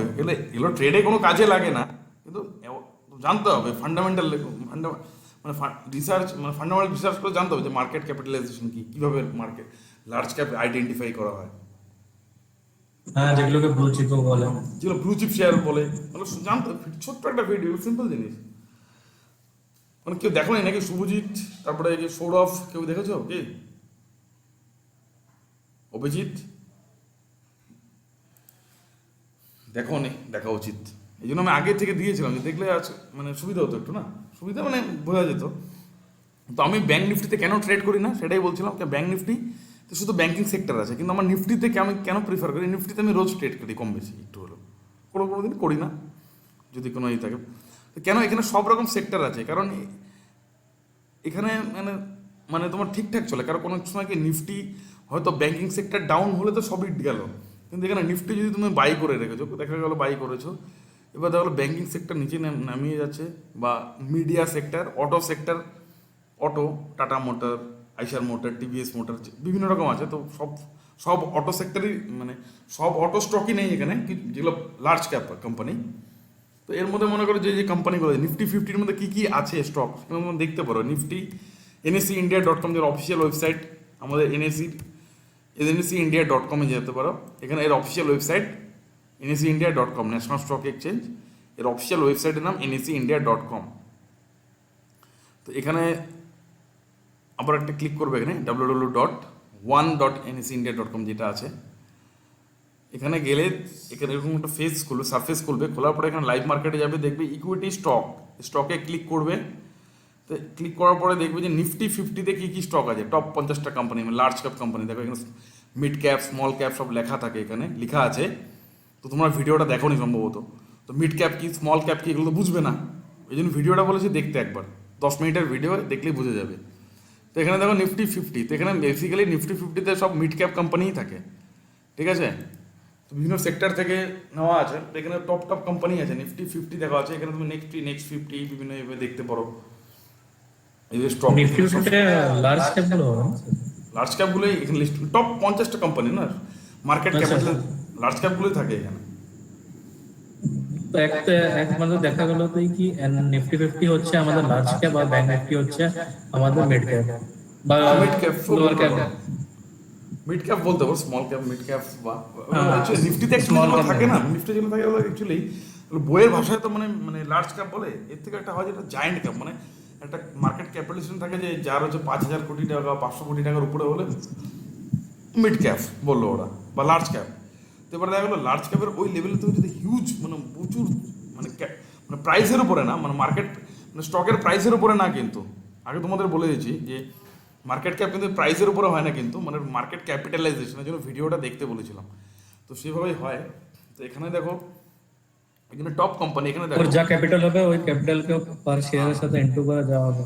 হ্যাঁ, এবার দেখো যেখানে ভারতী এয়ারটেল আছে, এখানে এয়ারটেল কি একটা আইটি কোম্পানির স্টক, আদানি পোর্ট আছে আলাদা, বাজাজ অটো এটা একটা আলাদা কোম্পানি, তো ডিফারেন্ট সেক্টর আছে। গ্রাসিম একটা আইটি স্টক, এবার বাজাজ ফিনসার্ভ একটা ফিনান্সিয়াল মানে financial non NBFC non banking finance sector চলে গেল।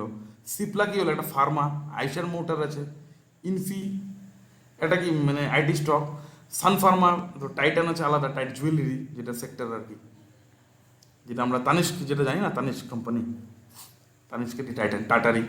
বাজাজ ফিনান্স আছে ঠিক আছে, এইচডিএফসি আছে, আইসিআইসি ব্যাংক আছে, ডক্টর রেড্ডি আছে, এসবিআই লাইফ আছে। তো ডিফারেন্ট সেক্টর আছে এখানে, এই জন্য কী হচ্ছে, তো সব সেক্টরেই সবসময় ডাউন হয় না, হয়তো ব্যাংকিং সেক্টর ডাউন, হয়তো আইটি সেক্টর আপ, তাই না? তাই তো হয়। আজকে যেমন কি ছিল, নিফটি উপরে, নিফটি সব সেক্টর ডাউনই ছিল মোটামুটি, কিন্তু এফএমজিসি যেটা আছে, নিফটি এফএমজিসি সেক্টর যেটা আছে, মানে জুবলিন ফুড, ব্রিটানিয়া, আইটিসি, এগুলো এফএমজিসির মধ্যে পড়ে আর কি। এফএমজিসির ফুল ফর্ম গুগলে সার্চ করবে পেয়ে যাবে, এত এখন আর বলে সময় নষ্ট করবো না ডিটেলসে। Fast moving consumer goods.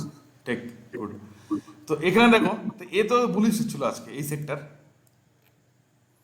তো অ্যাকচুয়ালি নিফটিকে উপরে নিয়ে যাওয়ার জন্য এর কিছুটা ভূমিকা আছে এই স্টকগুলোর, কি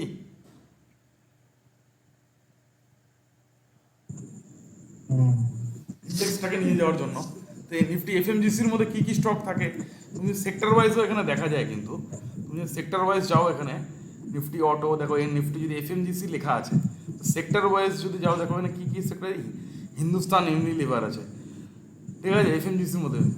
তো এই স্টকগুলো যে আছে, এই স্টকগুলো কি সব দেখো পজিটিভ দেখাচ্ছে, কিন্তু মারিকো, ডাবর, জুবলিন ফুড নিফটি 50-তে পড়ে না, নিফটি নেক্সট 50 মিড ক্যাপে পড়ে, নেক্সট 50-তে, নিফটি নেক্সট 100-এ পড়ে আর কি, সরি। ম্যাকডোয়েল নাম্বার 1 এগুলো এফএমজিসির মধ্যে পড়ে, ঠিক আছে।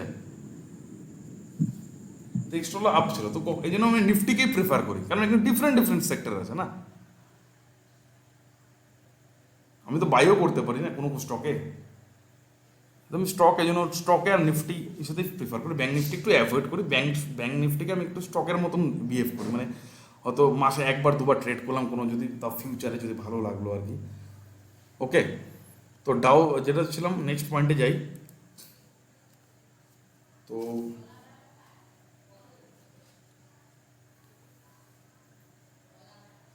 ওকে, তো এখানে একটা করতে পারো, মার্কেট ডিসকাউন্ট এভরিথিং তো বললাম, তো এখানে কনসলিডেশন যেটা লিখেছে না, এটাকে আলাদা পয়েন্টও লিখতে পারো, এটাকে 4 নম্বর পয়েন্টও লিখতে পারো, এটাকে এটা 3 নম্বর পয়েন্ট, কিন্তু আমার এখানে আগে 2 নম্বর ছিল, তো এটা না বারবার কেন 2 হয়ে যাচ্ছে জানি না, এখানে 4 নম্বরও লিখতে পারো এই পয়েন্টটাকে। 5 নম্বর একটা পয়েন্ট আছে, পয়েন্টে কি যায় আসে, কিন্তু কিছু মেন যে ডাও থিওরির যে রুলসগুলো, ওগুলো পয়েন্টগুলো জানতে হবে আর কি, মনে রাখার জন্য। এগুলো পরীক্ষায় আসবে না, চিন্তার কোনো কারণ নেই, এগুলো একটু মানে মাইন্ডে রাখতে হবে যে হ্যাঁ, যখন আমি ট্রেড করবো, কনসলিডেশন এই ওয়ার্ডগুলো, টেকনিক্যাল ওয়ার্ডগুলো বলবো, তো এগুলো তখন ওগুলো লাগবে আর কি। ভলিউম মাস্ট কনফার্ম, ঠিক আছে, এখানে লিখতে পারো 4-5 যেটাই পয়েন্ট হোক, যাই হোক, ভলিউম তোমাদের সুবিধার জন্য পয়েন্ট করেছি, কারণ এগুলো তো পয়েন্ট ওয়াইজ আমি তো মনে রাখিনি। Volume must. তো এটার আমি পিডিএফ যদি পাই না, গুগলে সার্চ করবো, দেখতে হবে ভালো, যদি পিডিএফে দিয়ে দেবো, এটা স্টাডি ম্যাটেরিয়ালস জন্য। তো ভলিউম, তো আমার যেটা মানে কোর্স ডিজাইন করা আছে যেখানে, যেগুলো দেখলে ডাউস থিওরি সব পার্ট পার্ট পার্ট করেই আছে আর কি। এগুলো ডাউস থিওরি পার্ট, এটা জাস্ট একটা থিওরি, কিন্তু আমার প্র্যাকটিক্যাল এখনো যায়নি, এগুলো থিওরি। তো কালকে থেকে সব প্র্যাকটিক্যালই হবে, কালকে থেকে থিওরি ফিওরি সেরকম হবে না, থিওরি আজকেই একটু বোরিং লাগবে। তো ভলিউম মাস্ট কি করতে, কি হবে, confirm, volume must confirm trend, ঠিক আছে। কোনো স্টকের যে ট্রেন্ড, স্টক হোক ইন্ডিসে, তো ভলিউমই ওটা কনফার্ম করবে। মানে আমরা দেখি ভলিউম কি, মনে করি একটা স্টক, ঠিক আছে, এখানে আমি যাচ্ছি, একটা স্টক লিখলাম আমি এখানে, মনে করে লিখলাম যে রিলায়েন্স, সাপোজ রিলায়েন্স, ঠিক আছে। এবার ভলিউম কি, এখানে তো ইন্ডিকেটার অপশন আছে, এটা একটা ইন্ডিকেটার, এখানে ভলিউম লিখবে, VOLUME, সরি, ভলিউম লিখবে, ভলিউম আসবে, ঠিক আছে। তো দেখো এবার এখানে ভলিউমটা দেখো, এটা একটু কালার করে দিই সেটিংয়ে, তাহলে বুঝতে সুবিধা হবে ভলিউমটাকে। ভলিউমে কালারের সাথে কোনো সম্পর্ক নেই, মোট কথা ভলিউমটা ইনক্রিজ হচ্ছে না ডিক্রিজ হচ্ছে সেটা সেটা জরুরি, ঠিক আছে। অনেকে ভলিউমের সাথে কালারও ম্যাচ করে, কালার যাই হোক না কেন। তো এখানে আমি ভলিউমের একটু স্টাইলটা এখানে ব্ল্যাক করে দিচ্ছি, বুঝতে সুবিধা হবে, সবই ব্ল্যাক করে দিচ্ছি। দেখো এখানে বেসিক্যালি কি হচ্ছে, স্টকে মুভমেন্ট হচ্ছে, স্টকে মুভমেন্ট হচ্ছে, ভলিউমও কিন্তু খুব বেড়েছে, তাই তো। এবার দেখা গেল স্টকে মনে করে ডিক্রিজ হচ্ছে, ফল হচ্ছে, এখানে প্রাইস ডিক্রিজ হচ্ছে কিন্তু ভলিউমও কিন্তু তার সাথে সাথে বাড়ছে। তো ভলিউমও বাড়তে হবে মাস্ট, তাহলেই ঠিক আছে। কিন্তু ভলিউম বাড়ছে না কিন্তু প্রাইস যেগুলো বেড়ে যাচ্ছে, তখন আমরা এগুলো তখনই বুঝবো এখানে ঘোটালা আছে, অপারেটর কিছু করতে পারে। দেখো অনেক সময় হয়, অনেক সময় দেখবে এরকম পাবে, কিন্তু দেখো প্রাইস ফল হচ্ছে তার সাথে ভলিউমও ভালো বাড়ছে। কিন্তু এখানে দেখো, এখানে হয়তো দেখা যাবে না, অনেক সময় দেখবে কিছু কিছু স্টকে এরকম পাওয়া যাবে যে দেখবে যে ভলিউম বাড়ে না। তো এখানে লিখতে পারো ভলিউম, এখানে লিখতে পারো প্রাইস, প্রাইসের সাথে সাথে মানে price and volume, volume increase, ঠিক আছে।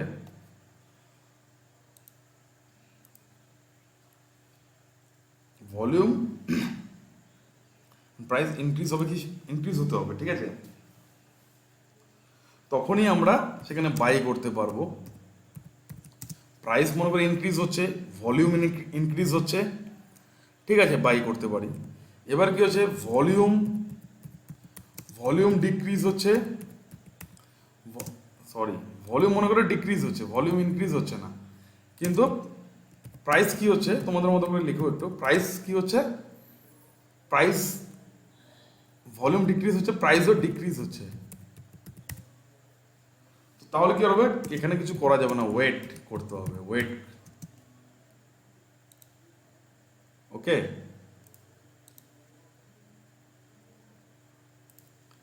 এবার কি হচ্ছে, এবার মজাদার চিজ কি হচ্ছে, ভলিউম, ভলিউম হয়তো ডিক্রিজ আছে,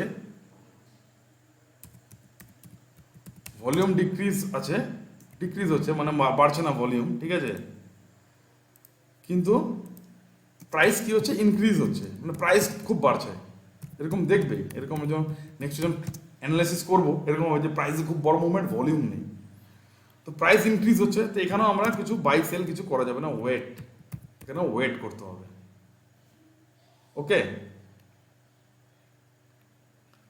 এবার যদি হচ্ছে কি ভলিউম, ভলিউম, স্যার যেখানে ভলিউম ডিক্রিজ হচ্ছে প্রাইস বাড়ছে ওখানে আমরা সরি সরি পজিশন ভলিউম নিতে, না sorry sorry sorry volume, volume decrease হচ্ছে, প্রাইসও ডিক্রিজ হচ্ছে, এখানে সেল হবে, ঠিক আছে, ওকে। এখানে প্রাইসও মনে করো ইনক্রিজ হচ্ছে, মনে করো প্রাইস ইনক্রিজ হচ্ছে, এখানে নিচে এই করে দিই, প্রাইস ইনক্রিজ হচ্ছে, ভলিউমে ইনক্রিজ হচ্ছে, বাই করো। ভলিউম ডিক্রিজ, প্রাইসও ডিক্রিজ, মানে প্রাইসও নিচে পড়ে যাচ্ছে, ভলিউমও তার সাথে সাথে ইনক্রিজ হতে হবে, সরি ওয়েটই হবে এটা, তো আমি কনফিউশন হয়ে যাচ্ছি, সরি। ওয়েট করতে হবে, ঠিক আছে। মানে এটা কি, চার্টে যাই, থিওরি জিনিস না এগুলো আর কি সেটা বলে। এখানে প্রাইসে দেখো ফল হচ্ছে, তাই তো, কিন্তু ভলিউমও কিন্তু বাড়ছে, ইনক্রিজ হচ্ছে, সেল করা যেতে পারে, কিন্তু ভলিউম বাড়ছে না, প্রাইসে ফল হচ্ছে, করবো না আমরা। তো এখানে ভলিউম যদি ডিক্রিজ হয়, ওয়েট করতে হবে, প্রাইসও ডিক্রিজ হচ্ছে, ওয়েটই করতে হবে। এবার হচ্ছে যদি প্রাইস বেড়ে যাচ্ছে, ইনক্রিজ হচ্ছে, ভলিউমও ইনক্রিজ হচ্ছে, বাই করতে হবে। এবার ভলিউম ইনক্রিজ, সরি এখানে হবে ভলিউম ইনক্রিজ হবে, ভলিউম ইনক্রিজ কিন্তু প্রাইস ডিক্রিজ হচ্ছে, মানে ভলিউম বাড়ছে, প্রাইস কিন্তু কমছে, নিচে যাচ্ছে, তাহলে আমরা কি করবো, সেল করবো এখানে, ঠিক আছে।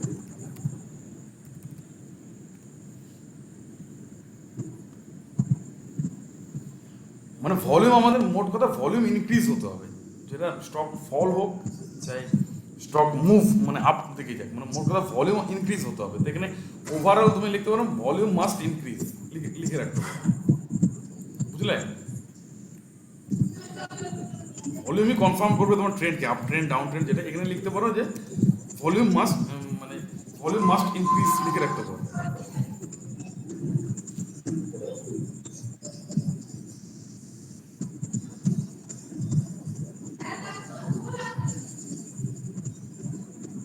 আচ্ছা, যদি ভলিউম ডিক্রিজ হয় প্রাইস ইনক্রিজ হচ্ছে তখন কি হবে? মানে ভলিউম কি হচ্ছে, ভলিউম ইনক্রিজ হচ্ছে আর প্রাইস ডিক্রিজ হচ্ছে। তখন সেল করবো তাহলে। আচ্ছা, মানে এখানে কি হচ্ছে দেখো, ভলিউম প্রাইস ডিক্রিজ হচ্ছে তো, নিচে নামছে, কিন্তু ভলিউমটা তো ইনক্রিজ হচ্ছে না, এখানে সেল ভলিউমটা তো করবে। ইনক্রিজ হচ্ছে এখানে। আগে ভলিউম এখানে এরকম ছিল, এখানে দেখো ইনক্রিজ হচ্ছে, সেল। আর ভলিউম ডিক্রিজ হচ্ছে আর প্রাইস ইনক্রিজ হচ্ছে, ওয়েট করবো। মনে করো ভলিউম আমাকে ইনক্রিজ হতে হবে, মনে করো এখানে প্রাইস ইনক্রিজ হচ্ছে, মনে করো এখানে, মনে করো সাপোজ এখানে দেখো, এখানে তো ভলিউম কিভাবে দেখা যায়, ভলিউম অ্যানালিসিস আমরা শিখিনি এখনো। এখানে কি দেখা যাচ্ছে যে এখানে প্রাইস কি হচ্ছে, তাই তো, ফল হচ্ছে, কিন্তু এখানে ভলিউম কিন্তু সেভাবে ইনক্রিজ হয়নি। তো ভলিউম অ্যানালিসিস আমরা এখন শিখিনি, তো এখানে ভলিউম অ্যানালিসিস করতে গেলে কি একটা মুভিং এভারেজ হয়, ঠিক আছে, এখানে মুভিং এভারেজ হয়, এখানে একটা ই করি, এবার মুভিং এভারেজের উপরে যেতে হবে একে। এমএসআইডি না না, ম্যাকডিতে যাবো না আমরা, আচ্ছা, এখন MACD ভলিউম ওগুলো পরে টেকনিক্যালে শিখবো ওগুলো। এবার দেখো আমরা যদি এখানে যদি যাই, এখানে যদি দেখো, দেখো এখানে কিন্তু মুভিং এভারেজের উপরে যায়নি এখনো। পরে দেখো স্টক কি হয়েছে, সেল করতে পরে দিন দেখো স্টক কিন্তু মুভমেন্টে নেই। তো পরে যখন ভলিউম অ্যানালিসিস শিখবো তখন এগুলো কাজে দেবে। তো মানে এটা মানে ভলিউম কেমন ইনক্রিজ হতে হবে, স্টক ফল হোক এবার স্টক রাইজ হোক, ঠিক আছে। ডাউ থিওরি এটা একটা পয়েন্ট আর কি, টেকনিক্যাল এগুলো হচ্ছে জাস্ট থিওরি আর কি, এগুলো হচ্ছে ডাউ থিওরির মেন পয়েন্ট, ঠিক আছে।